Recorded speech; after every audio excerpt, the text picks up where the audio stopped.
HACO is perhaps one of Kenya's biggest success stories. From a small family business that started in the 1970s and made basic stationery like the HACO ruler, to a pan-African industry that supplies the East Africa and Kemesa market with global brands like the Big Pen, Motion's hair care products, and many more internationally recognized brands. When I joined HACO, our turnover must have been hardly close to R1 billion.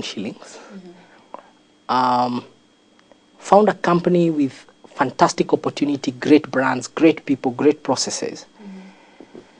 But just performing average. And I think I joined the team and I found that there's an appetite to be the best in the world. 8 years later, with growth 4 times that he found, HACO Industries has a turnover of well above 2.4 billion shillings. Igathe, however, says positioning the company where it is now has been a combination of hard work and luck that not only grew his corporate profile, but the industry he represents. Many of us confuse results and effort. Effort is always acknowledged. Reward comes from results. And results is usually either you have grown business, you have increased revenues, you have delivered a project on time or before time, and you have done that while behaving appropriately, according to the values of the institution that you represent. And as with any corporate Kenya success story, his has not been without sacrifice and sometimes envy from one-time peers. You look at a marathon race, because that's what life is. It's not a 100-meter sprint.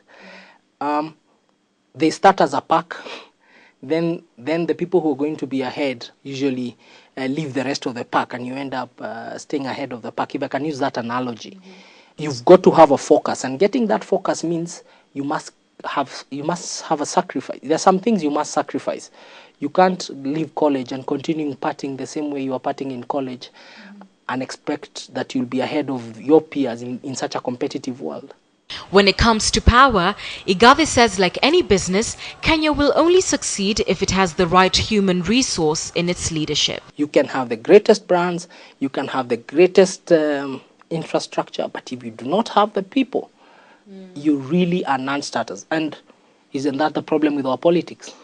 I mean, we've got the greatest constitution, we've got the greatest political institutions, but we've got a problem. Genuinely, we've got a problem with the people. The human resource. and that problem is something we must fix. And while at 38 years old, success seems to have come to him easily, he works 14-hour days, time he says he must put in to be the best at what he does.